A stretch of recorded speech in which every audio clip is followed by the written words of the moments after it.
Hey, Luke, do you want to hear a cruel joke? Sorry, did I say a cruel joke? I meant a cruel Joker review, because there's a lot of them going around. According to the BBC, critics split over daring and dull Joker sequel. What do you think about that? Do you think that's sad? Well, yeah, it's a shame that a Taxi Driver 2 doesn't exist for Todd I was Phillips. literally thinking like that's the good joke. Well done, you got it. Yeah, that, I know. To be honest, I did hear someone say that on Twitter. So I'm not really. It's not original. The Joker. Well, I guess the joke is once again on us for expecting a competent Todd Phillips movie. He fooled us once, but we're not going to get fooled again. Because Joker was kind of good. Yeah, and also that's a reference to the movie we're doing.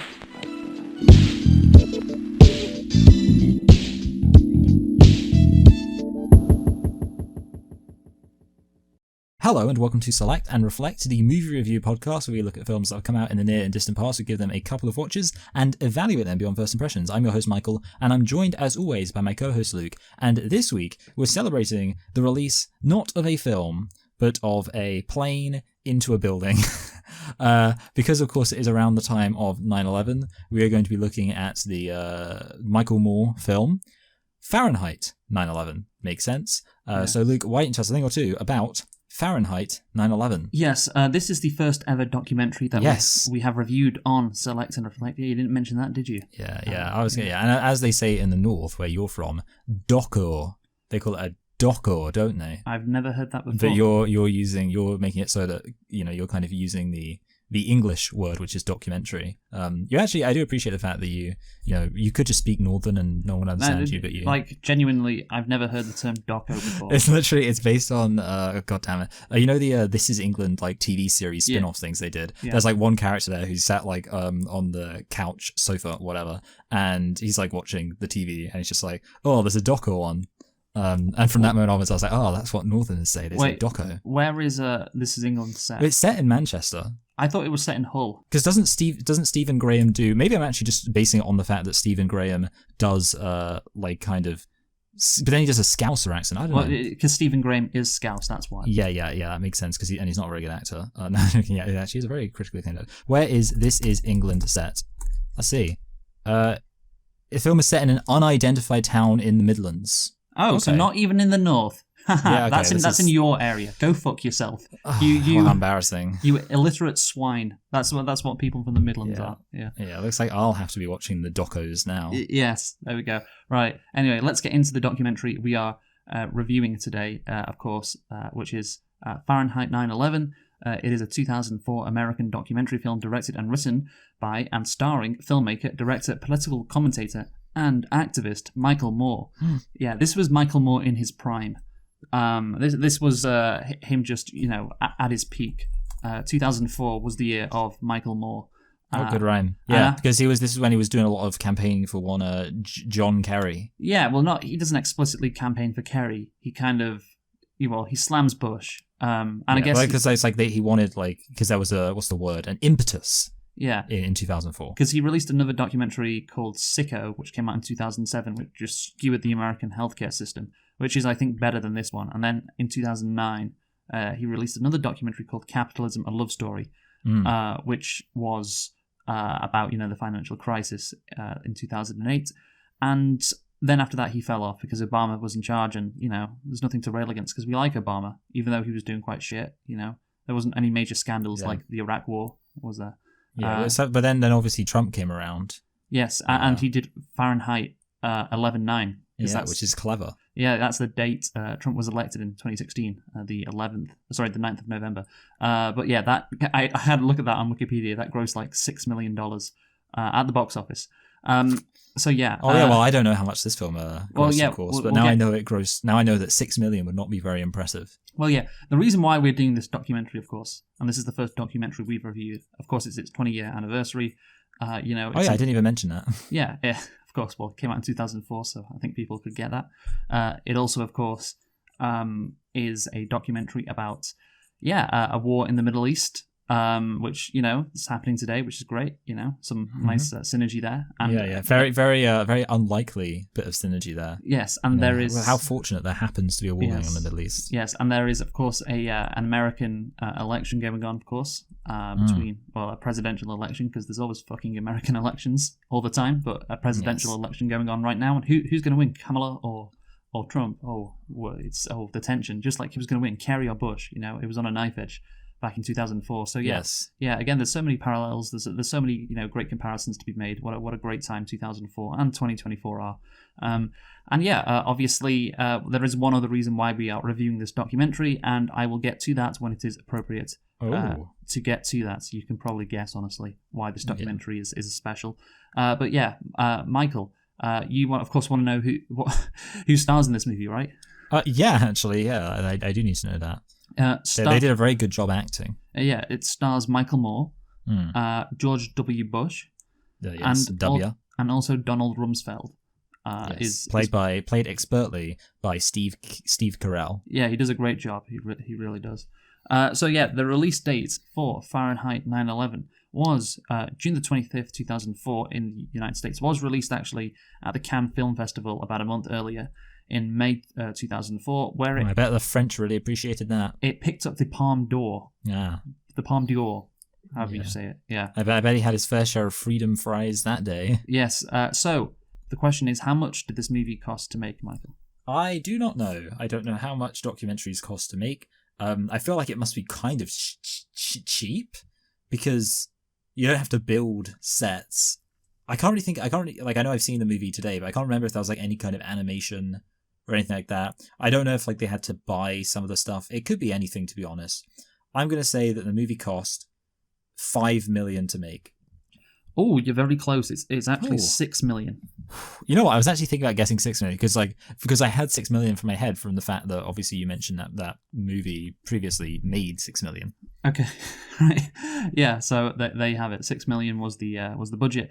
Now the question is, Michael, how much did this make at the box office? Now I do not know. I knew about this movie. I don't know how many people flocked to see. You said it was peak Michael Moore.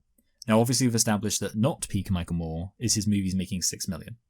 The question is, how big is the gap from not peak Michael Moore to peak Michael Moore? I'm going to guess this movie made, this could be wildly off, oh god, that seems like so much. I can tell what you're saying. And you think I'm going way too high. I'm going to go for 30 million. Wait, what? I thought you were going to say 400 million. Oh, no. I was going to say 40 million. Oh, you're such a moron, honestly. You're so dumb. I do not believe this movie. If you're going to tell me this movie made significantly more than 40 million, I will refuse to believe you. Why do you think we're doing this? Why would any significant number of people pay to go watch a documentary? That's like going to school. Why do you think we are reviewing this movie, you fucking Because moron? It's a very famous documentary. Yes. I would assume that the highest grossing documentary of all time made 60 million. What is the highest grossing documentary of all time? It's Michael Jackson's This Is It, which came out in 200009. And do you know what the highest grossing documentary was before This Is It? Fahrenheit 9... Grand Canyon, The Hidden Secrets, 1984. Your first guess was right. It was Fahrenheit 9/11. Well, what this says here is Grand Canyon, The Hidden Secrets, 1984. This is from pinkvilla.com. Okay. So how much did This Is It make? This it grossed 261 million. Yes. So have a guess. That makes it's like Michael Jackson. That's different. Okay, have a guess how much this movie might have made. Well, I don't know. Like you said, so if this again 100 million. 222 million. Wow, that's a real. Everyone wanted to go see that movie, eh? I set you up. Not me though. Saying it was peak Michael Moore. We are. I was like, he made so much. He made almost 4. Let's see, that's 7 times as much. You're doing that thing made. where you're talking a lot to disguise the fact that you got something badly wrong. Yeah, you got something incredibly wrong. But again, we're doing. Do you think we would be reviewing this movie if it grossed 60 million? I would like it on the record. I literally, I maintain my thing that I did not know that it was possible for a documentary to make that much money. Well, what can I say? You're not very. I thought people who like superheroes and stuff, like firing lasers and things, and even that doesn't always make 200 million. So I just can't. Does. Yeah. Okay. Fair enough. I mean, if a superhero movie grossed less than that, or like Morbius, for instance, then that's bad.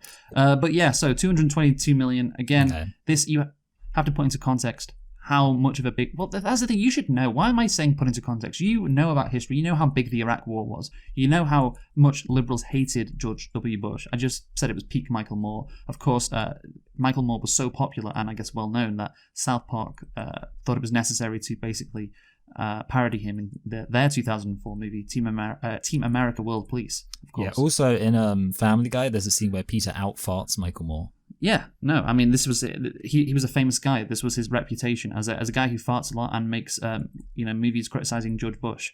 Of course, like I said before, he won the Palme d'Or in 2004, of course, and it was the first win for a documentary since what year, Michael? 1984. 1956. Wow. The Silent War. I didn't even know they'd invented documentaries back then.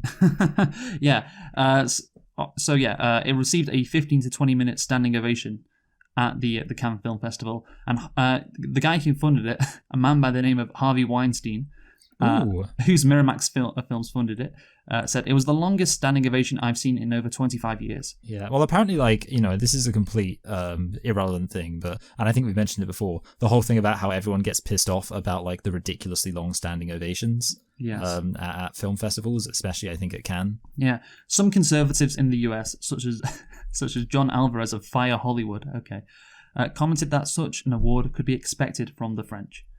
Yes. This is it's a rare French W, as they say. But 4 of the 9 were American in terms of the jury. This is not a French award. It was given by an international jury dominated by Americans. Yes, and that was correct.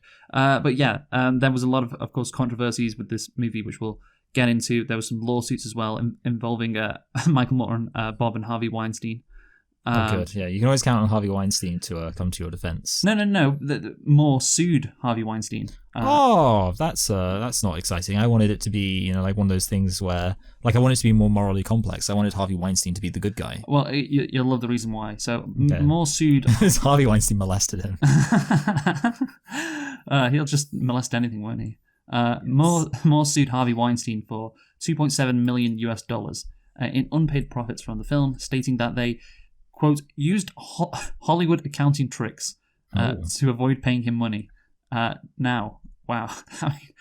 Given they should have had me on this stuff. The religious, I guess, nature. Oh, I see, yeah. Yes. You see where I'm going with that, yeah.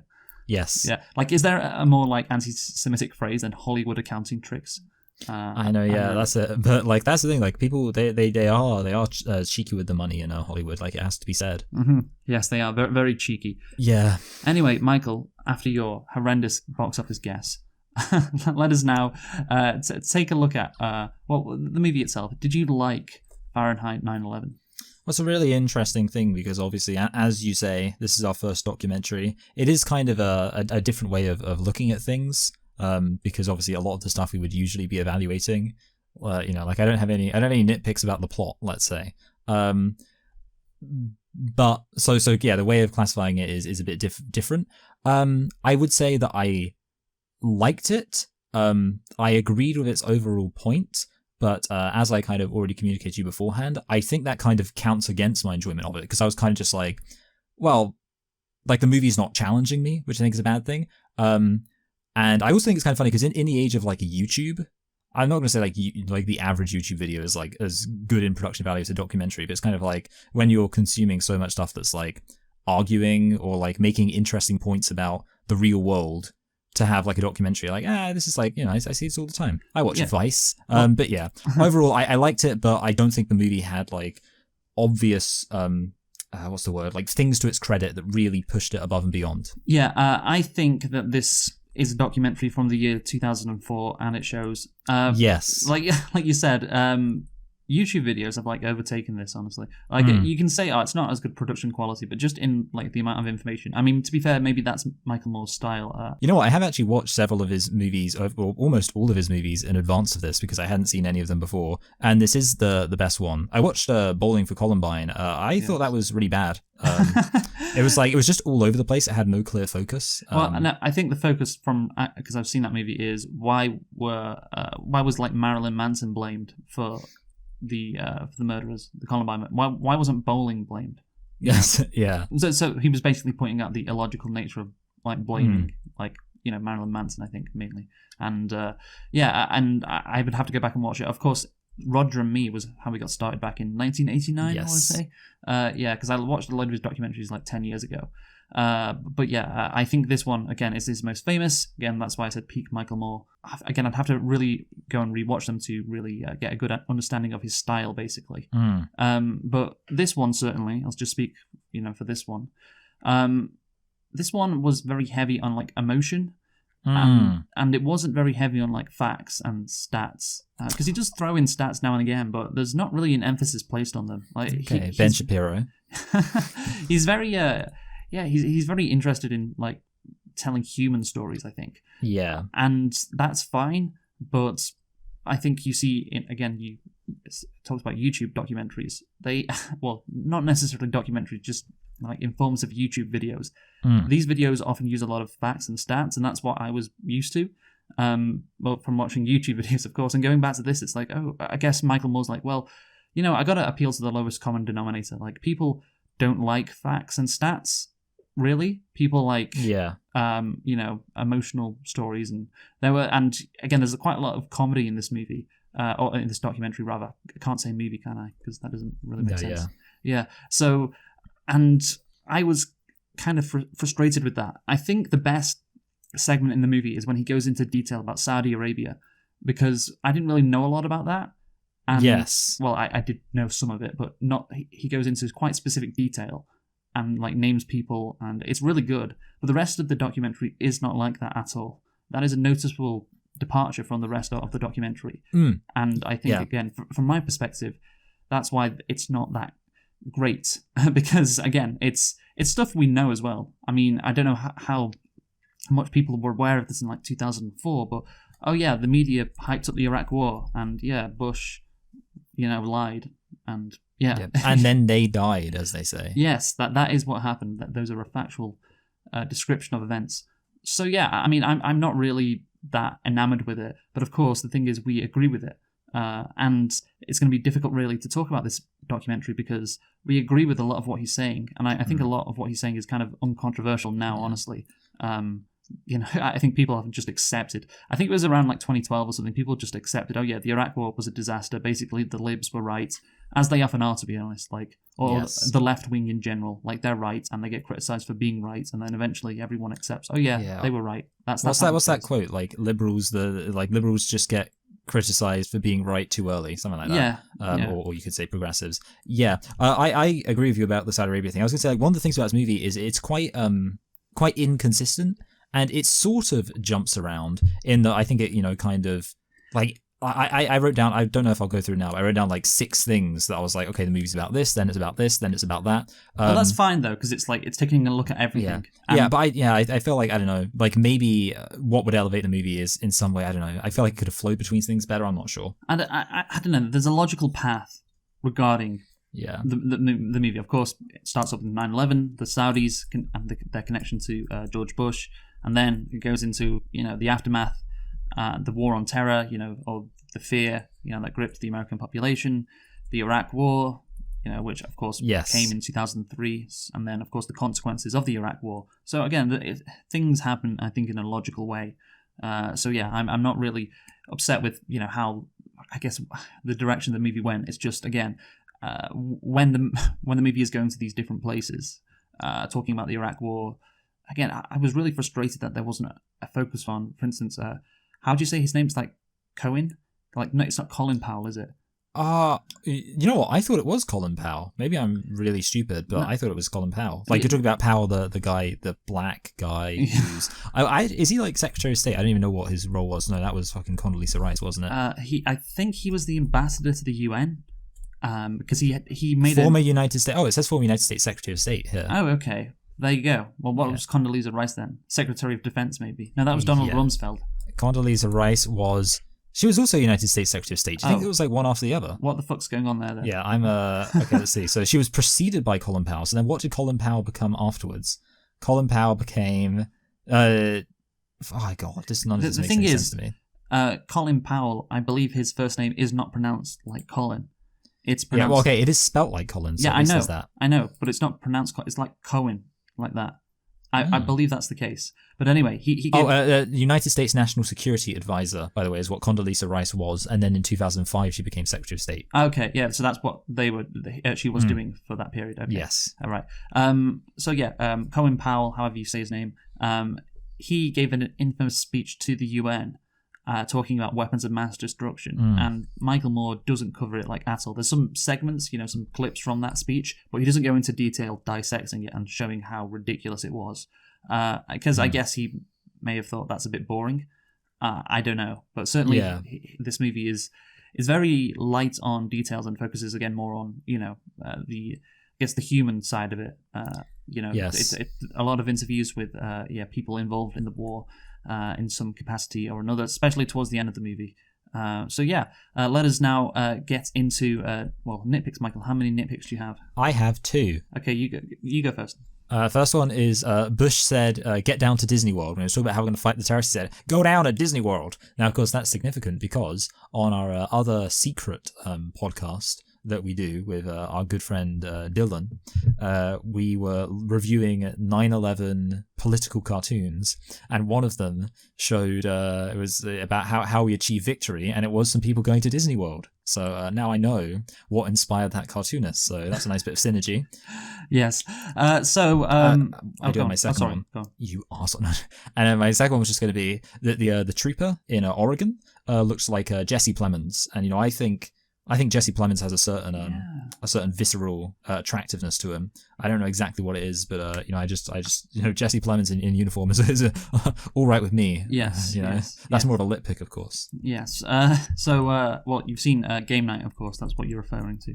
I actually haven't seen that movie. Well, that's Jesse Plemons is in uniform in that movie. Oh, lovely. Yeah. So I just looked up. Yeah. Yeah, you should watch that. So my nitpick is quite a simple nitpick. Look, Michael Moore criticizes Bush, right? But he never explicitly goes into detail about the fact that Bush did 9/11. That's a good point. Yeah. And do you, again, it was like 10 years ago, do you remember that Bush did 9/11 meme? I don't remember it as a specific meme. I remember it as like a general sentiment people were saying. It peaked like 10 years ago. Like there was just memes about Bush doing 9/11 and Dick Cheney making money off the Iraq War. Yeah. Well. Because there was a Vine about that. For some reason, I associate Bush did 9/11 with peas stored in the bulls. Okay. Well, yeah. I made I don't know what it was called at the time. A ditty, I think it was called. There's like this app called like Ditty where you could create little songs. And I did this again. It sounds like a beautiful lost treasure. Like 9 years ago, and it was called Bush did 9/11. And so I'll just play it for you now. Oh, you have it. This is wonderful. Yeah.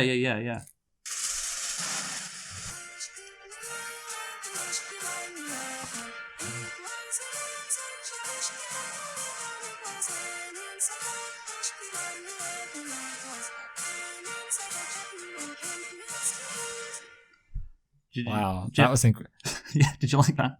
Did you say jet fuel can't melt steel beams? Yes. Yeah, because I was gonna say that's another like classic meme. Jet fuel can't melt steel beams. Yeah, and that peaked again. I think probably like 9 years ago. Yeah, jet fuel can't melt steel beams. It can't, scientifically. No, it can't. So how did the towers fall in? I'm just like horrified to realize that 9 years ago we knew each other. Like it's just making me realize how old I am. Yeah, that's a good point. So let us get into the plot of Fahrenheit 9/11. The subjects. Can you call it a plot? Do documentaries have plots? Yeah, good point. I just put plot because that's what you should just call it the thesis. No, I don't know. What happens in the movie? So the subjects of the film are the presidency of George W. Bush, the Iraq War, and the media's coverage of the war. In the film, Moore states that American corporate media were cheerleaders for the 2003 invasion of Iraq and did not provide an accurate or objective analysis of the rationale for the war and the resulting casualties there. And I think, again, that's pretty uncontroversial.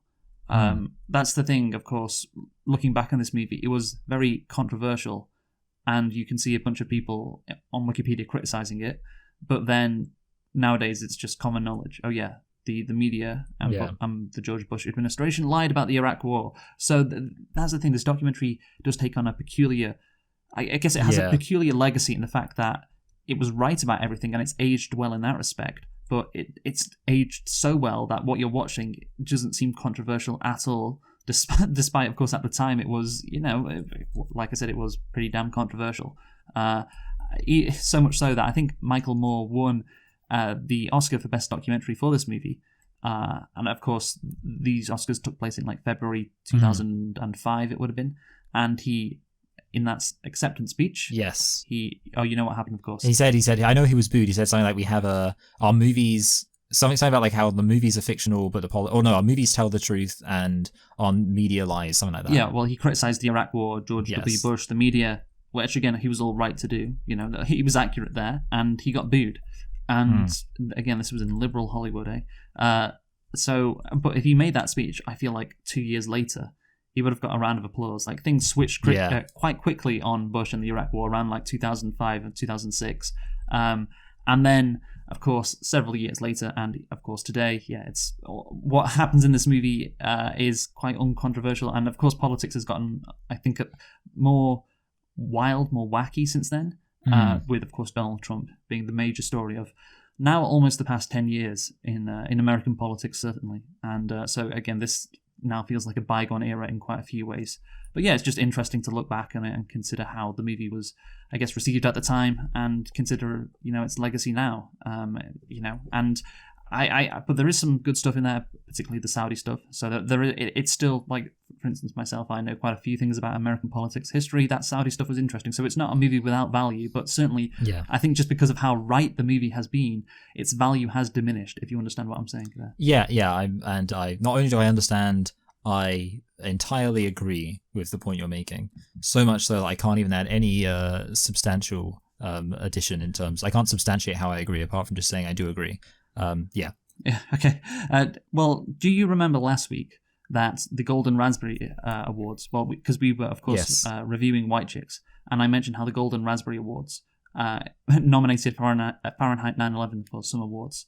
Do you want to know what they were? Yeah, I do actually, yeah. Yes. So fattest filmmaker.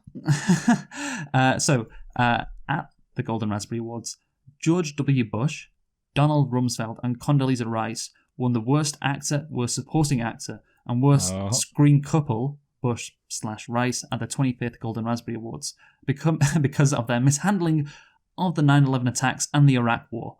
The Golden Raspberry Awards are based. What can you say? Yeah, that is actually quite funny. Yeah. Britney Spears, who appeared in the film in a pre-recorded interview where she expressed her support for Bush, won the Golden Raspberry for Worst Supporting Actress. So there you go. Everyone was just taking shots at Britney Spears back in the early 2000s. Like, she's in the movie for like 10 seconds, isn't she? Yeah. And it's a pretty like damning clip. Yeah, I feel like Family Guy made fun of that because I remember there's like a bit where Brian has that really stupid girlfriend Jillian, and she's like, I think Stuart's like, what do you think about Homeland Security? Do you think it was right what the president was doing? And Jillian's like, I think truthfully, the government sometimes has things they can't tell us, and we should just respect that, something like that. Yes. Do you know who was interviewing Britney Spears, by the way? In that Ryan interview? Seacrest. No, it was Tucker Carlson. Oh, okay. Yeah, and again, it's very interesting because Tucker Carlson just the other day got embroiled in a controversy regarding, I think he had some guy on his podcast who was a literal Nazi who made like pro-Nazi arguments, and it just, again, I think that encapsulates very much the right-wing drift in America over the past like 20 years from, we support, George Bush, we're just regular old conservatives, and now, the guy who was, interviewing Britney Spears is now interviewing Nazis. Because I imagine he was interviewing Britney Spears on behalf of Fox News. Yeah, more like Hitlery Spears. I don't know, like I was like Hitlery is like all I've got there. Yeah. Do you want to hear my controversial take? No, please go for it. I think that George Bush, he's possibly one of the least evil presidents, just because he's so dumb. No, he wasn't that dumb. Oh, but he seems so dumb. Are you really saying it was like he knew what he was doing? Really saying that he knew what he was doing? Because he seems so dumb. No, I believe completely what people said at the time. It's just an act, really. That like hokey Texas sort of thing. It's an act. It's the same as Boris Johnson. He's so smart then. He's so smart that he acts so dumb. So I just look at him and I'm like, in my head, it's just like everyone else, like he's there like, hey guys, I'm just having a fun time. And everyone else is like doing evil stuff, but he's like completely unaware of it. And to me, that's a really funny image. And I'm upset you've ruined that for me. He wasn't dumb. He just knew how. I don't think he was smart either. He was just a regular guy, like just regular guy who was like, if I played to the average American by doing this kind of, I guess act, then that'll work. And it did work. He won. I haven't even worked out whether or not I think Trump is dumb. I don't really know how to classify it. Yeah, well, he won 2 elections, didn't? Well, no, Trump is definitely dumb. Okay, good. Trump is. I am convinced Trump is dumb. I think Trump is actually like quite stupid. And again, it's another. I guess what's the word I'm looking for? Like kind of like another exaggeration. You're saying that we've gone from Bush to Trump. Is that what you're at? That is possibly the case as well. But what I was going to say is it's an indictment of, I guess, conservative politics that someone like Donald Trump can be the main man in global right-wing politics. Honestly, that's for another time. Let's get into George W. Bush, who I don't know, what was he hated as much as Trump by liberals? I'm not sure, because again, it's one of those things where, like, I mean, if we're using the word liberal, obviously, like nowadays, liberal can almost mean, like some liberals can be considered hawkish in their own right. And there's the whole thing about how he's now been, in hindsight, kind of rehabilitated. That's what I mean at the time. Yeah, so at the time. I think it's hard to say, because in my head, like, I feel like no, but it's difficult because I wasn't that, like, politically tuned in even in 2008. So I can't exactly say.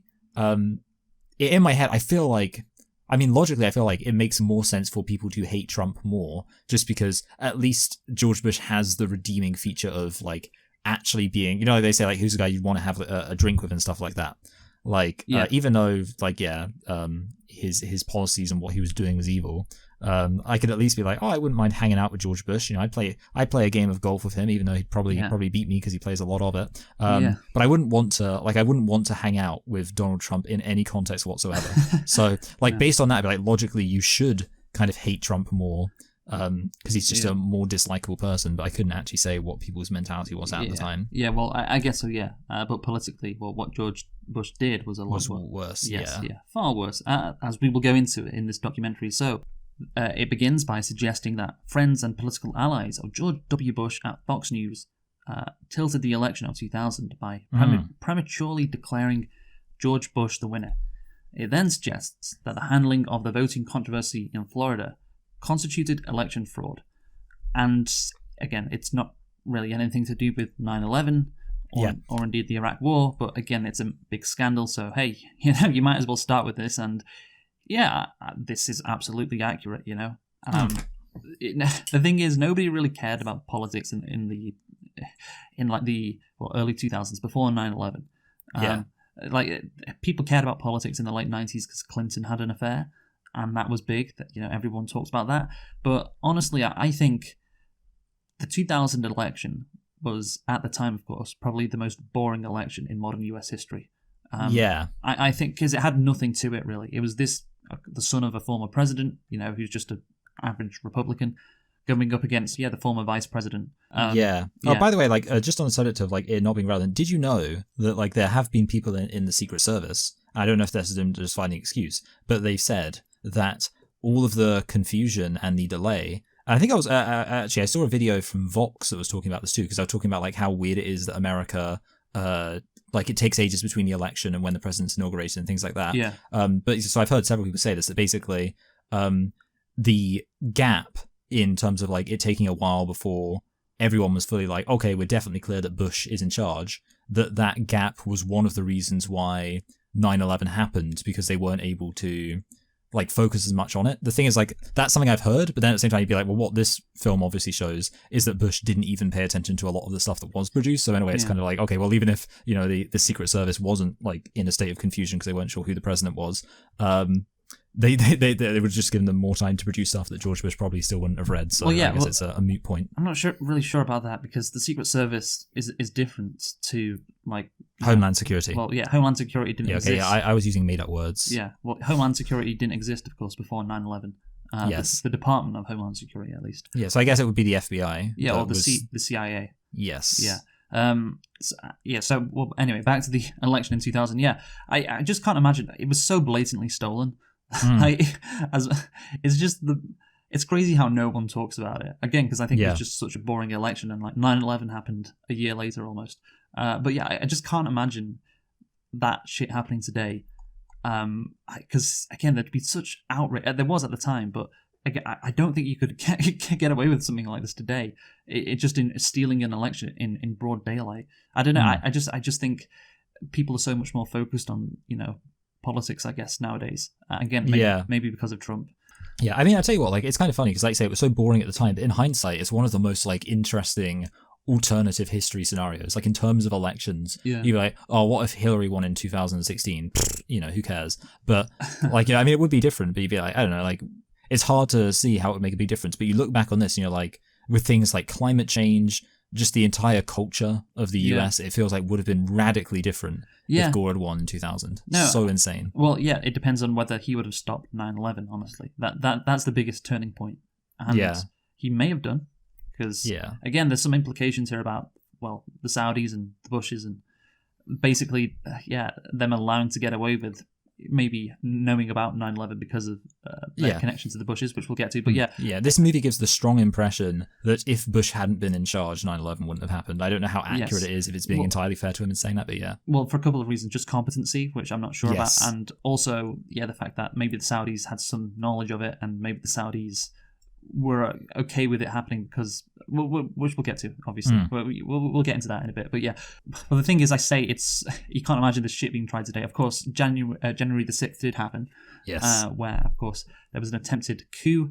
It was a really bad, coup attempt. It was never going to work, but Donald Trump supporters stormed the US Capitol, tried to kill Mike Pence, and just like 5 of them died instead. Sorry, just good. Just the funniest and most depressing day in US history. But of course, all of those people who stormed the Capitol, they weren't close to doing what the GOP did successfully in the year 2000. But would they try this in 2024? Because I did hear a rumor, like, for instance, Kamala Harris, for instance, what if she wins Georgia, okay, and Georgia is the state that wins it for her? She gets over the line. She gets over 270 by winning Georgia. I think Georgia have passed a law in the last few years that they don't have to basically send. I can't remember how it works. It's like the Electoral College. You can have faithless electors. Is that what you're talking about? Yes. So the faithless electors don't have to, adhere to how the state voted. Basically. Yeah. I think Georgia passed it, and basically there was a theory that if it came down to Georgia, the Republicans, who of course control, I guess, the voting process, would not send Democrat electors to Washington. Instead, they'd send their own electors to Washington, because because they've passed a law, which means that's possible now. Again, I'm not sure about the details, but something like that could be in the works. Well, because I definitely know that, like, the whole faithless electors thing, that is a thing. So Again, it's funny to talk about the GOP, being mad about the Dems rigging elections or stealing elections. What is it? Every accusation is a confession. Yeah, exactly. They tried so desperately to do it in 2020 and failed, like, spectacularly. And then again, they tried it in 2000 and were successful, and they'll probably try again in 2024 if the opportunity presents itself. Again, that's what I find crazy. It's like it's weird because, like, I don't know. I guess, like, our system, everyone's kind of evil here, and, like, everyone's evil in America. But it's like the Republicans are so evil that, like, they set a new standard by which everyone else seems fine. Yeah, that's a good point. Yeah, again, kind of an indictment on the whole conservative ideology, isn't it? The fact that this can be a major political party. Well, also, I mean, how about the fact? I guess my favorite fact that I like is that if Harris wins this next election, then the next election, it will have been 40 years with the Conservatives only winning the popular vote once in 2004. Yeah. No, that should be crazy. If you don't count 1988, of course, 40 years after 88. So let's get into the actual major content of the movie, because we've just attacked the Republicans, gone after them. That's not really what this movie is about. Election fraud, even though of course it did happen. It's incredible it was allowed to happen. And again, I think it goes to show the spinelessness of the American media, that they just let it happen. Again, they'll. There's no wonder what happened with the Iraq War just a few years later, regarding them cheerleading it. So Bush apparently was on vacation for, I think, 46% of his time in office before September the 11th, which is actually insane if that's true. And I don't think it's not true, Yeah, well, again, like, also I remember, like, there was a whole thing about, like, Obama being the golfer in chief, or whatever they said, which, again, like, I remember, like, people were saying that about Obama. So again, it's another example of, like, they really need to check their hypocrisy. Well, yeah, I mean, Trump was then the golfer in chief. Exactly. It's just, but yeah, that isn't it. The amount he was on vacation is insane, especially considering he just started. Like, okay, maybe if you've been at it for a while, you can give yourself a much deserved break, but that's a lot of vacation. And you couple that with him ignoring all the threats from Osama bin Laden. Again, I just think this part of the movie, Michael Moore never mentions his approval ratings.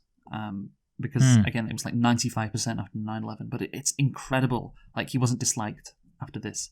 Normally, a president would be punished for letting 9/11 happen on his watch, especially considering him ignoring certain reports, and that's what I respect about Trump. Remember in the Republican debates in 2015, he said to Jeb Bush, George's brother, of course, that 9/11 happened under your brother's watch. You guys can't be trusted. Yeah, which is just nobody was brave enough to say it. No Democrat was brave enough to say it. Yeah, but it's obviously true. This is a disaster, and it happened under his watch, and somehow he gets praised for it, and he comes out of this, with a massive popularity boost. It's insane, really, when you think about it, right? Yeah, I don't really know how other politicians need to study it. Like, how can I it's like no one came out really popular after COVID, did they? I don't know. So it's like no, they all did. They did. Okay. All politicians received a massive boost. Okay, so there is precedent for it. Yeah, but the thing is, of course, COVID's not something you could control. No, yeah, that's it. Yeah. Yeah. The documentary then goes into the September 11th attacks of 2001. Moore says Bush was informed of the first plane hitting the World Trade Center on his way to an elementary school in Florida, which seems true. I don't know why Wikipedia says Moore says.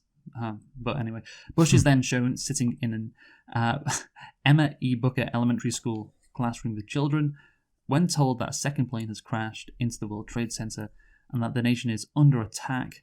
Bush allows the students to finish their book reading, and Moore notes that he continued reading The Pet Goat for nearly 7 minutes. So that's what I do, to be fair. Yeah, we see the meme, don't we, Michael? Yeah, that's it. Yeah, like when you hear it. And Family Guy also parodied this. I can't really remember it, but it's Adam West, and he's like reading it or something, and I can't remember. Something serious happens. Yeah. No, I do remember that. Yeah, My Pet Goat. Again, it's insane that not only Bush survived this but thrived. Like when you're told, oh yeah, a plane has just hit the Twin Towers. Okay, maybe it's an accident. I'd still expect the president to be like, oh, okay, maybe I need to do something here. And not that's a really funny thing to not to barely have a reaction to. Just okay. Yeah, well, that's when one plane hits the tower, because I remember at the time when the first plane hit the tower, people thought it might have been an accident. It might have been just a plane out of control. They didn't know it was a terrorist attack, of course, at first. And then when the second plane hits the Twin Towers, or the other tower, then you're like, oh, not only was the first one not an accident, but of course this one isn't. This is now a terrorist attack. This is what's happening. So again, I can't imagine the real again, the first plane was shocking enough, but seeing the second plane must have been mad to see that at the time. And as the president, there's now a second plane that's hit the other tower. How are you not getting out of that? This is crazy. Classroom straight away. Yeah, I always think about the fact that when Mark Wahlberg was like, if I was on that plane, I would have beaten everyone up and landed it safely. Yeah. But the thing is, I feel like a lot of people forget the fact that even for the people on the flights, they would have been thinking, possibly some of them right up until the moment when they died, RIP, that they were just going to be negotiated, that this was a hostage negotiation. They had no reason to know what was going on, except for the people who then eventually worked out what was happening. And then obviously once they worked out what was happening, they did wrestle back control. And obviously that was the what flight was that where they wrestled back control? I don't know. It was the one that landed in Pennsylvania. Yeah, because that was heading for the White House, I think. Yes. And they I think people called them. So that's how they knew. But I did see a video once of one of the planes hitting one of the towers, and basically the plane starts a rapid descent. It's quite high, and then it just goes down quite quickly. So the passengers would not have known they were heading for the World Trade Center until they hit it, of course. But as the president of the United States, you hear that and you just still reading My Pet Goat. It's insane that he'd survived this, but then again had a massive approval rating just because he could throw a fucking baseball. I guess you don't know about that, right? He pitched in a Yankees game. I know it's quite a common thing for people to do. Yeah, he threw out the first pitch, and it was a really good first pitch, and it was incredible how good the pitch was, and so that was enough. 95% approval ratings after that. Oh, God. Insane. That always reminds me of like the like I saw a meme and it was like about Reagan. It was like, you know, when he said like that, I will not allow my opponent's youth and inexperience to or I will not exploit for political gain my opponent's youth and inexperience, because it was like making a joke about his age. Mhm. And it was like, then it had like everyone like laughing hysterically, and then it had like all of the bad economic things that happened under Reagan's, like it was just a load of graphs come up Yeah. about like the debt massively increasing and unemployment going up and stuff like that. It's like, I do love politicians who, and it always seems to be damn Republicans who like Yeah. completely destroy everything, but then they've got swag. Yeah, I know, it's crazy. Trump's got so much swag. It's ridiculous. Right, so Moore then discusses the complex relationship between the US government and the Bush family, and between the bin Laden family, the Saudi Arabian government, and the Taliban. Moore then states that the United States government evacuated 24 members of the bin Laden family on a secret flight shortly after the attacks without subjecting them to any form of interrogation. Again, as one guy says, just take a statement. You know, you would only get them out of the country, I think, if you thought they were involved. Yeah. Like if you thought they were involved and you wanted their involvement to be hidden. Yeah. Yeah. So we're going to get onto the conspiracy theory in a bit, but yeah, that detail is, again, insane. I'm using that word a lot, but there's a lot of insane things happening that Moore highlights, and he's right to highlight. Like, just in terms of how good the documentary is, he's highlighting all this stuff. And again, the Saudi bit, which we're on to now, is the most interesting. But yeah, he's just kind of showing you what happened, and there's nothing really that wrong or inaccurate really with what he's saying, from what I can tell. So yeah, it's just it must be so easy for him. Just, yeah, let's just show this shit, and then there you go, point proven. Moore doesn't specifically say that the Saudis were responsible or knew about 9/11, but you can interpret it that way, of course, and I am going to do that. And again, this is part of the movie which I find the most interesting. It's not just, you know, basic stuff about the Iraq War that we all know. So yeah, obviously Bush had a connection to James Bath, who managed, I think, the Bin Laden's money. Bush Sr. had a lot of connections with the Saudis, as did George Bush himself. And yeah, Moore alleges that these conflicts of interest suggest the Bush administration does not serve the interests of Americans, which, yep, I would say that's true. And the overall conspiracy theory, I guess, that Moore did not, you know, suggest explicitly was 9/11 helped the Saudis, yes, financially, and also I would say geopolitically, which Moore doesn't get into. And Bush Sr. may have known about the attack, maybe not. I don't know. He knew everything. Bush. Do you know about his history, by the way, George Bush? I don't know that I do exactly. What specific aspect of his history? Well, the specific, he was the director of the CIA. Yes, okay, I did know that. Yeah. And he was in Dallas on the day that JFK was assassinated. Oh, I didn't know that. Okay, that's funny. Yeah. Yeah. And he has a very interesting history. So the fact that, I'm not saying he knew about 9/11, but knowing about him, it wouldn't be crazy if he did. And I don't think Bush Jr. did either. But it is, of course, one of the planes was meant to hit the White House, and George Bush was not in the White House. But then, having said that, he was never in the White House by some things. So. Good point. Yes, good point. But yeah, he wasn't in the White House that day. So I don't know, man. It's you could say, well, he was barely in it. You know, he was visiting his brother, etc. Well, he was visiting, obviously, Florida, where his brother is the governor. There's, whether or not they knew about 9/11, I think they definitely suspected that the Saudis and the Bin Laden family knew about it. And so, being connected to the Saudis, they were like, okay, we have to protect them because we need to also protect ourselves. Because if the eye of the American public goes on to the Saudis, then it goes on to us as well. So, therefore, again... And look, if the Saudis did know about 9/11, like, I think the reason why they knew about it and were okay with it happening was because, I guess, Bush won. So they knew they would get away with it, basically, because of their connections to Bush. They thought Bush and his government would have to hide the Saudis' involvement in 9/11. Yes.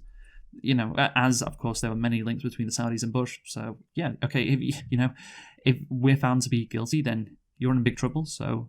that'll allow us to get away with this, it's like that thing about, like, if you owe the bank... Oh, fucking, what is it? It's like, basically, if you owe the bank $1,000, the bank owns you. Yeah. If you owe the bank $1 billion, you own the bank. Yes, it's kind of like a similar thing, where it's like, if you're massively indebted to someone, and you've got like a really close relationship, then in a way, like, they're locked into your fate, so they're going to have to help you out. Yes, and of course, I don't think the Saudis were fans of Saddam Hussein. No. So, again, it would behoove the Saudis... if, of course, Saddam Hussein was taken care of. It would also behoove the Saudis if Iran was taken care of, because Iran, the Saudis are geopolitical adversaries. adversaries. Sorry, is that the right word? I think. Yeah, Yeah. adversaries. Yeah, they're enemies. They don't like each other. The Saudis and Iran. Yes. And of course, as we know, there was more does not go into this, which is disappointing. There was this, I guess, neoconservative political project to invade Iraq, and then afterwards, Iran was going to be invaded. Yes. Iraq was just step one because again, there was this thought that we can control the world, and we can eliminate our adversaries. Now we've gotten rid of 9/11. Gotten rid of 9/11. Now we've done 9/11. No, now we've gotten rid of the Soviet Union. Well, now we can just knock everyone down who doesn't like us and eventually take control of the world. And Yes. Iraq was step one. Of course, then after Iraq, you can go after Iran, which was going to be a lot more difficult. And the Saudis would be very happy if that happened because Iraq and Iran were enemies of the Saudis. Yes. So, and as we know, the American the neoconservatives in Washington had been planning to invade Iraq for a while. This wasn't something that we thought of before. I think there was a thing of was it the day before 9/11? There was this document that George Bush looked at, which was about invading Iraq. I don't remember. Maybe that. it's just a conspiracy theory, but there was around the time 9/11 happened, there was a document that was again not connected to anything regarding 9/11, but about how the Bush administration or the U.S. military could invade Iraq and should invade Iraq. Yeah. Yeah. So basically, what I'm trying to say is it's not that crazy conspiracy theory to suggest that certainly the Saudis were very happy that 9/11. Yes. That 9/11 happened, and they were so happy. It was a happy little accident. Yes, so much, and of course, again, the connection between Bin Laden, who was a member of a important Saudi family, and the fact that there were so many Saudis who were involved in 9/11, it's not crazy to suspect that they knew about it and gave it the green light, I guess, is the phrase I'd use. And then, of course, you have the 9/11 Congressional Commission report. They weren't allowed to release information about, the connection between the Saudis and what happened on 9/11. Yeah, there is some definite stuff there, isn't there, Michael? Yeah. Yeah. A fair amount of cause for suspicion. Yes, and the question is, how far does it go? And also, how involved were the Jews? Which, unfortunately, this documentary... Yeah, exactly. Yeah, it really pussies out there. Yeah, this documentary does not touch on that, and I was waiting for that, but never talks about the Jews. Harvey Weinstein, his Hollywood accounting took care of that. Yes. Wouldn't it be funny if in the middle of the documentary, Michael Moore just starts going on about the Jews? Yeah. Let's take a look at all the religions of the people that died on 9/11 that day. Christian. Huh. Is there a religion missing? I don't see then any. he really would have got... He definitely wouldn't have won maybe he still would have won, but he definitely would have been booed at the Academy Awards then. Yeah. Right, so the movie continues by suggesting ulterior motives for the war in Afghanistan, including a natural gas pipeline through Afghanistan. Yeah, this I don't know a lot about. Yeah, I don't know whether or not this materialized, because there were some people I know who speculated that it was about certain resources, but then it ended up not being about that in some cases. Yeah, again, I don't know, because obviously there was a 2-month delay, I think. Was that connected to the pipeline? I'm not sure. But at least, it's informative. I'm getting informed about stuff that I don't know a lot about. But after this point, honestly, everything that Moore talks about, I know about. Yeah. Yeah, which is kind of where... I found it got a bit boring. At a certain point, you're like, okay, I do know all of this. Yeah, so let's go into it now. So Moore alleges that the Bush administration induced a climate of fear amongst the American population through mass media. Yeah, again, yes. Moore then describes purported anti-terror efforts, including government infiltration of pacifist groups and other events, and the signing of the USA Patriot Act. Yeah, I guess the infamous panic after 9/11 everyone knows about. Everyone knows how insane things were. Again, I barely have any memory of this time. And of course, I didn't live in America, but having picked things up throughout the years, you were like, oh yeah, things were crazy. Seen clips of stuff on TV, and yeah, it's just funny to look back on, I guess, but depressing all the same. And I love the idea that many people said in the documentary, who were from small town America, it could happen anywhere. It could happen here, but that's the thing, it didn't happen anyway. It happened in fucking New York. It happened it's really funny, yeah. To one of the most iconic, I guess, buildings in New York, 2 of them, of course, and then the Pentagon, one of the most famous buildings, or certainly government buildings in the world, and the White House, which may be the most famous building in the world, which of course was targeted. It did not happen anywhere. It happened in very famous, world-renowned places. So Yes. I just love that logic. I don't know if you like that as well. No, yeah, I liked it too, and I did. I appreciated the vibes of it. But yeah, like it is funny. Like people became so irrationally terrified, ironically terrified of terrorism. Yeah, Even though they say the way you're supposed to win is by not letting them scare you. but the American public were scared, that's for sure, and of course that allowed them to pass the Patriots Act, which, as pointed out, would never have passed if 9/11 had not happened. And Yes. yeah, one of the most intrusive bills into the freedom of Americans. That was possible, and apparently it was all constitutional. It was all fine, all good. Again, just ridiculous. Another scandal, which I think we all know about. But yeah, again, just insane that it happened. So yeah, Moore doesn't really get any credit for just pointing it out. He doesn't really go into a lot of detail on it. Yeah. Yeah. Which again is kind of lacking, really, the detail. Yeah, his take is that fear was needed for the Patriot Act to pass, which of course is true, and also then for the big one, the big thing, the Iraq War, which again I think is true. It's not controversial to say that fear was necessary for the American public to get behind the war in Iraq. And yeah, the documentary I think turns to the subject, of course, of the Iraq War afterwards. Yes. Comparing the lives of the Iraqis before and after the invasion.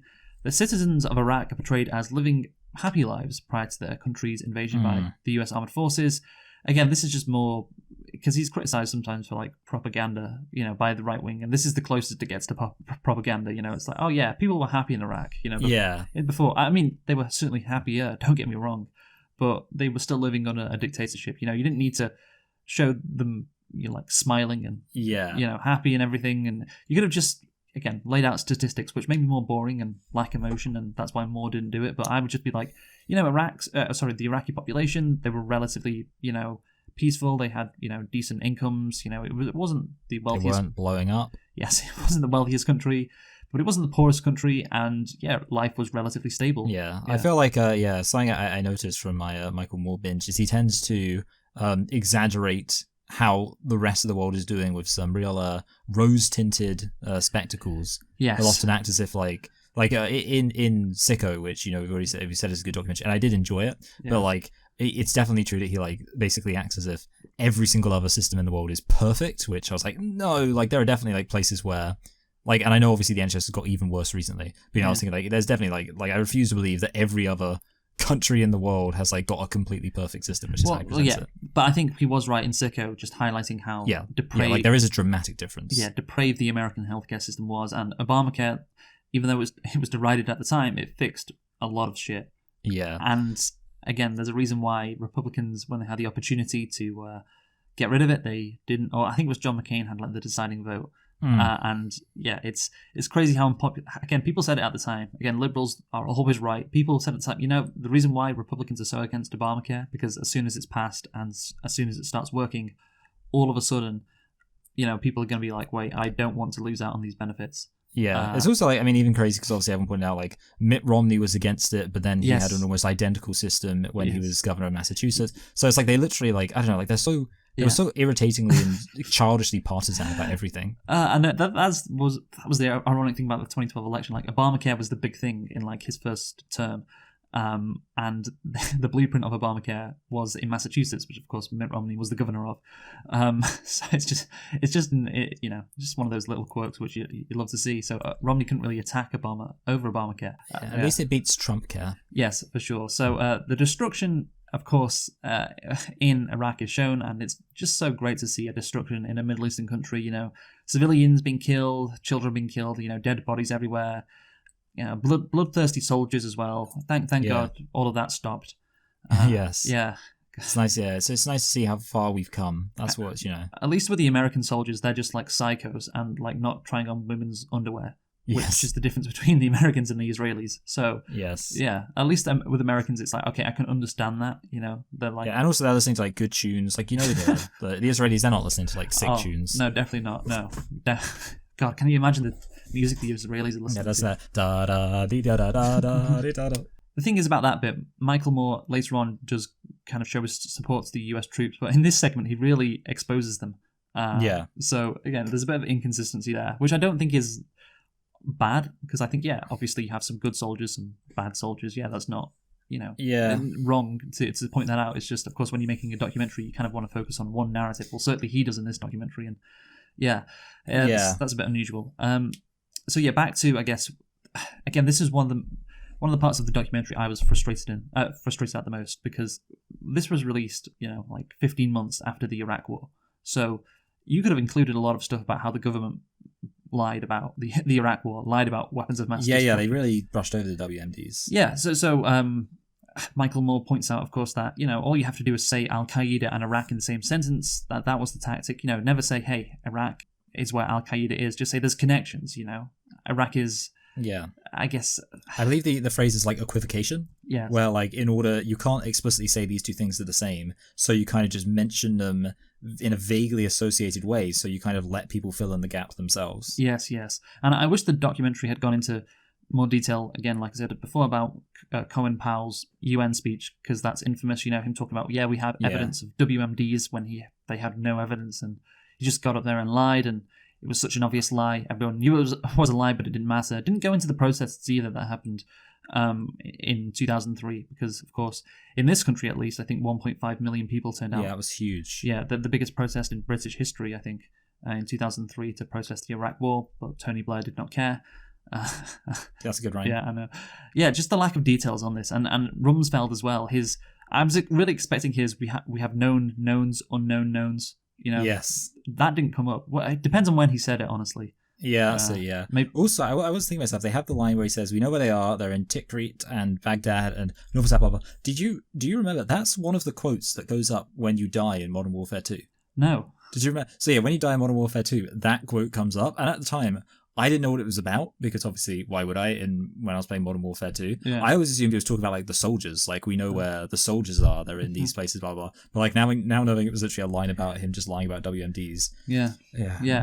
Call of Duty has like a weird relationship with like the US military. Oh no. Well, yeah, very weird, and I think over time it's got more insidious, really. Yeah, I think that's accurate to say. Yeah. Yeah, I think the guy who's working on the most recent Call of Duty game was like a CIA or Republican guy. I can't remember exactly, but he was definitely on the side of evil. Let's just say.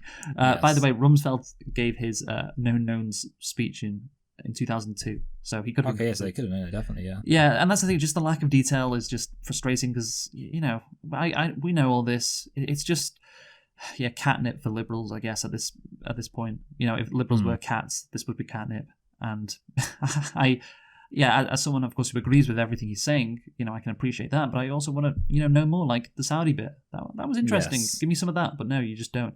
Also, I am consistently frustrated with the fact that, when people speak in documentaries and it says their name underneath, well, who they are, of course.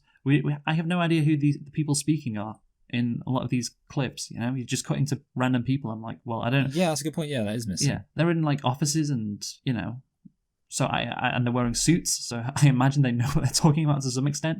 And it's clear one of the people who he speaks to is a congressman, but yes, we don't care about their names. Nobody cares who they are, and I just thought that's something that a documentary should do. You should want to know who you're speaking to. The question is, I want to pose to you, Michael, could something like the Iraq War happen today? Could the government just consistently lie for like about a year about the Iraq War, and could it happen again? Because, of course, we haven't had an Iraq War since the Iraq War. And I just don't think it's possible, because I think social media has pretty much changed everything. You can't really lie to the American people, or just people in general, like before. But also, I think there's a double-edged sword to it, which people in power wouldn't try to convince the public. They just do it anyway and just kind of lie about it happening.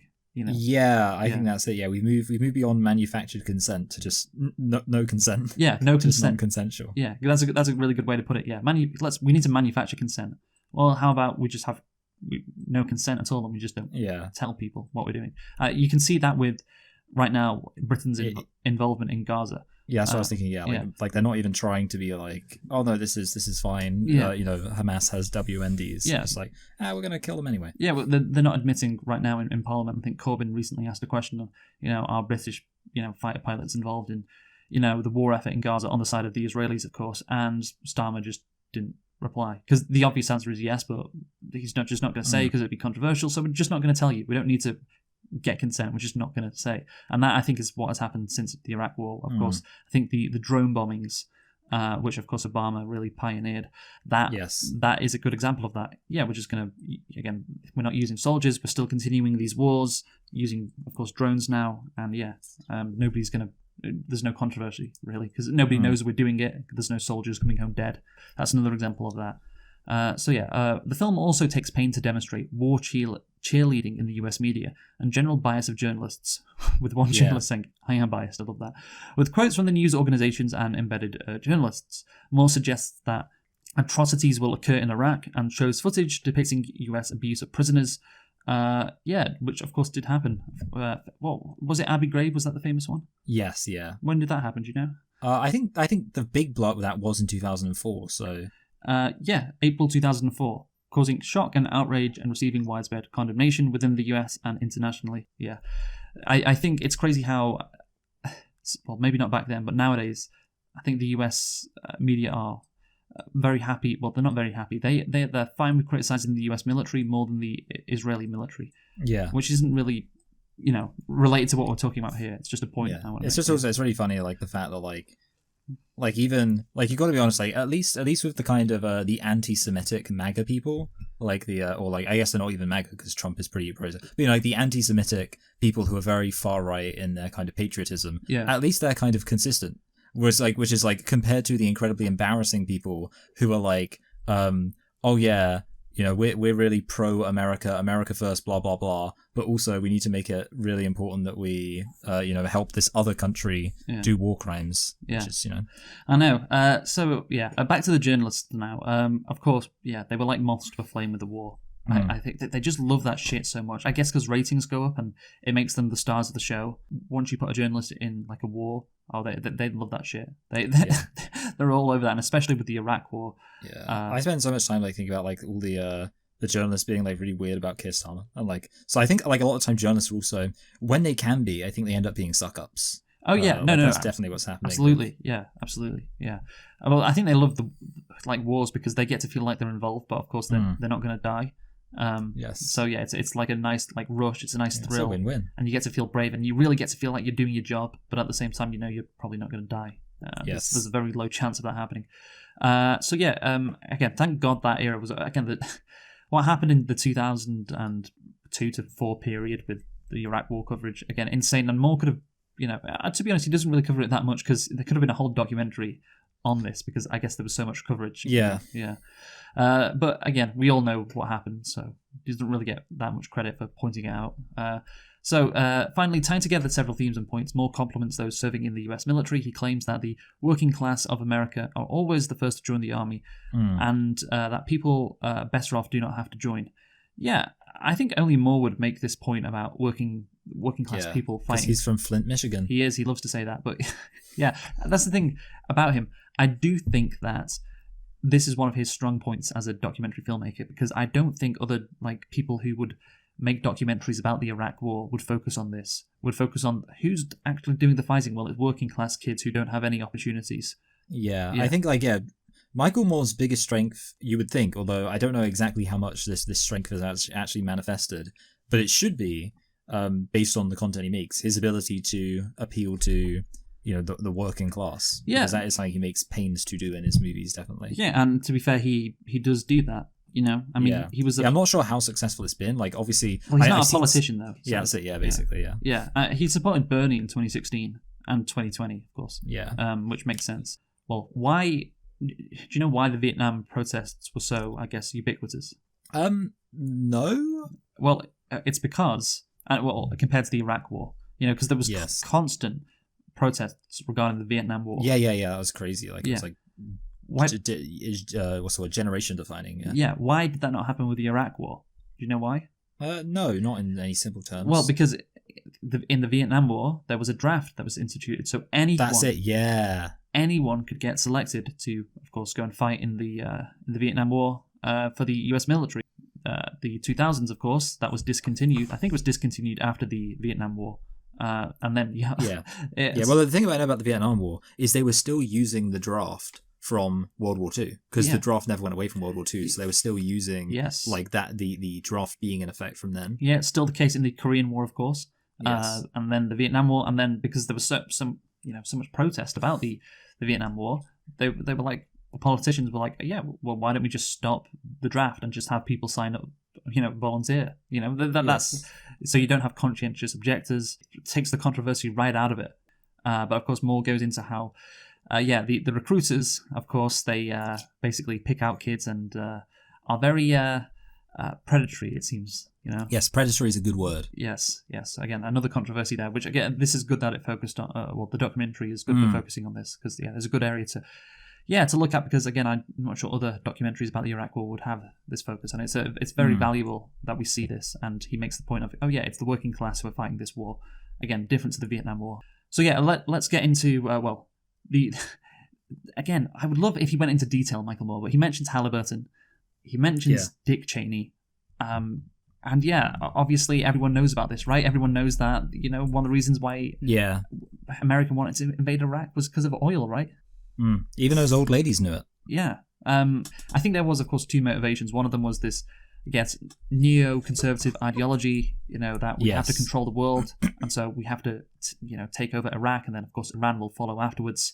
And the second motivation is, there's a lot of oil in Iraq, and we could use some oil, couldn't we? Yeah, everyone likes oil. Who doesn't? Do you remember the Family Guy bit about Iraq and Germany? Oil? Yeah, well, I remember when they go back to Germany in World War II. Mm-hmm. I don't know if that's what you think about, but the one where it's like, wait a minute, Germany's working on weapons of mass destruction. Why doesn't USA go in there and kick their ass? And Brian's like, I don't know, maybe because they don't have any oil. Yeah. That's what I'm thinking of. Yeah, Dick Cheney did make money from the Iraq War. He did, yeah. That was a meme. So there you go. It was actually a pretty funny meme. Yeah, hilarious. And so, of course, later in the film, the film ends with Michael Moore. What does he do at the end with the veteran who's against the Iraq War? Just like telling congressmen about how shit the war is. Yeah. Well, So there's also the bit where he tries to get congressmen to sign up their own kids. Yeah. Sorry, that was it. Sorry. Okay. I got mixed up there. Yeah, that's what he does. And of course, they do not want to do that, do they? Which is a good point that he's making. And obviously we have Lisa Lipscomb. I don't know how to pronounce that name. Yeah, she's the big war mum. Yes, the conservative Democrat. She's probably a big Trump fan, I think. Like, those are the kind of people who really like Trump now. Whose son, of course, was killed in April 2003 in Kabbalah. Anguished and tearful, she begins to question the purpose of the war, which is, it's good that he captured that again. The only thing I would say, is kind of I don't know, basically the fact, she's so, pro-war at the beginning. Yeah. And then, her son dies, and then she's, so distraught about it, and it's almost it kind of makes her come across like a giant idiot, and I'm not, but it's, the fact that it's, it's all, are you familiar with the leopards ate my face meme? Yes. So, it kind of gives those vibes. I never thought leopards would eat my face, because it's she's I love war, I'm really pro-war, I think we should support the troops, and whenever they go off to war, that's a good thing. And then, one of her sons dies in war, which you think should be a pretty obvious thing that someone could predict could happen in war. And I just don't understand how this could have happened. Which, I don't want to be an anti-Michael Moore and make fun of a poor woman for, not really thinking things through politically. But, I expect more of her. No, I think that's pretty harsh. But, I guess that's the average voter right there, Yeah. It's just not that. I saw a good meme today, which was, of course, the presidency may come down to... between Kamala and Trump may come down to Pennsylvania. So 2 more months of waiting on the 20,000 dumbest Pennsylvanians to decide the fates of this country. Oh my god, yeah. It's one of my favorite, Bill Burr, did a thing about the election. I think it was when I was on, one of the talk shows. He was saying, how stupid it is that, the nature of a close election is it gets down to, obviously, the undecided voters at the end. He's like, who's an undecided voter now? Who's watching the elections? Well, that's a good point. Yeah. But then that's a good point too. Yeah. Well, let's talk about the 2004 election, because, of course, the film was released in June 2004. Yeah, 2004 erection. Yeah, Michael Moore did not endorse John Kerry, and he wanted to see Mr. Bush removed from the White House. That's just such a line of thinking which I think is familiar to a lot of progressives. Regarding Trump, and I think Trump again, because I don't think there's that much enthusiasm for Kamala. And I like how she laughs. He also said that he hoped the film would influence the election. However, some political analysts did not expect it to have a significant effect. I think that's true. Again, if you're going to see this movie, you are agree with that, not going to vote for George Bush. So it's not. Again, you can still release it because it's nice to look back on. But again, that's kind of the issue with it, because you made it quite emotional. Again, the ending of the movie with this woman who's turned against the Iraq War because of her son died, that's powerful, it's emotional, that could sway somebody. But that person probably isn't going to watch the movie in the first place. Yeah. So yes, I agree. With people saying, for instance, it would turn Bush haters into bigger Bush haters. Yeah, and I don't think it would really convince I don't think undecided voters would go to see it. Yeah. So he thought it would increase turnout. That was what he was banking on. But again, people who go to see this movie are probably going to vote anyway. They're probably one of the most committed voters possible. Yes. Yes, and of course Bush was elected in 2004, but maybe under suspicious circumstances because of what happened in Ohio. Yes. Yeah. I actually don't know any of the specifics of that, but I know something happened in Ohio, and I'm proud to say that I know something. There was a bunch of counties in western Ohio that dramatically voted for Bush over Kerry in a way you would not expect. And that was enough to, of course, tip the balance towards Bush and away from Kerry for Ohio. I don't know about that. That's probably a more flimsy conspiracy theory there. Yeah. I've heard, I actually watched a video recently about ways that you can detect election fraud. I've already forgotten what it's called. It's called something like Stanburn's Law or something. Okay, let's conclude. Michael, you go first. Yes, I would like to conclude. I just want to say one thing as a frame of reference. Are you familiar with the YouTuber iDubbbz? No. Okay, are you familiar? So basically, he's this guy who made I don't really know what the word I would describe, but trashy meme slop. He made videos that were just him screaming. One of his most popular videos is he's in this green suit for no reason. He jumps off the counter and he goes, "I'm gay," and it's got 100 million views. But one time he decided to make a documentary about this guy called Airsoft Fatty. Are you familiar with Airsoft Fatty? No. He's basically he's this big fat guy who likes to play with Star Wars, likes to play with lightsabers in the middle of bumfuck nowhere, Michigan, and iDubbbz made a documentary about Airsoft Fatty, and it starts off with Airsoft Fatty complaining that the person he's playing lightsabers with keeps hitting him full force. And he's like, "Stop going full force!" And then iDubbbz is like, "What does it mean going full force?" And Fatty's like, it's when you feel like your life's on the line and you're just putting everything into it. And then it transitions to this documentary about this guy's life, this Airsoft Fatty's guy's life, and you're like, oh, it's just some fat guy who's playing with Star Wars. But it ends up being quite a deep exploration of who he is, and it ends with the conclusion of, in a way he does go full force. He does live as if his life's on the line. He's putting everything in it. And what I'm saying is, a documentary on YouTube that I can watch for free, made by a guy who jumped off a counter and says, "I'm gay," actually had a pretty coherent point and a pretty nice theme to it that was well wrapped together. And it's with that said, I think there has to be a quite high standard for a movie like this. And I guess that was just my way of setting it up because I thought it was a fun little analogy. But regarding the overall thing, you kept saying this thing needs more attention, more detail, and I absolutely agree. I think this movie it needed a clearer focus. I think the thing about this movie is it wasn't that far removed from a stream of consciousness of someone just being like, well, here's the thing that happened about Iraq, first of all this thing happened, then this thing happened, then this thing happened. But I think it lacked a clear focus. I'm only going to give it a high 6. Okay. 6 for agreeing with it. Yeah. Maybe I could go low 7 if I was generous, but I think a 6.5 out of 10 is fair. Yes. That's what I'm going to give it. And yeah, look, I don't agree with you when you say it lacked a clear focus, because that's fine, because it covered a range of topics relating to 9/11, of course, and the Iraq War, which unfortunately is related to 9/11. And I agree with Roger Ebert, who gave the film 3.5 stars, which is a bit high, but he said the film is less an expose of George Bush than a dramatization of what Moore sees as a failed and dangerous presidency. Which, I think it's the truth. It's just, look at this guy, he's just a moron. Look at all of this shit, and he's right, but I don't think it's done with any great skill. I get he uses quite a bit of comedy in this movie, and it's quite hokey at times, and it's mixed with some quite interesting stuff, particularly again on the Saudis. But I guess it's the right tone if you want to make a documentary on the subject that is like a mass market documentary that a bunch of people can watch. Because if you really get into the weeds and really get into the stats and the details, that honestly would make it better from my perspective. But again, maybe it wouldn't have that appeal. But I don't know. Certainly nowadays, I think people would watch it because, again, you can look at the success of these kind of documentaries on YouTube, which focus on detail and focus on stats and stuff, rather than just the pure emotion, which Moore, of course, I think prioritizes in this documentary. So yeah, it's a shame, but I can understand why he did it.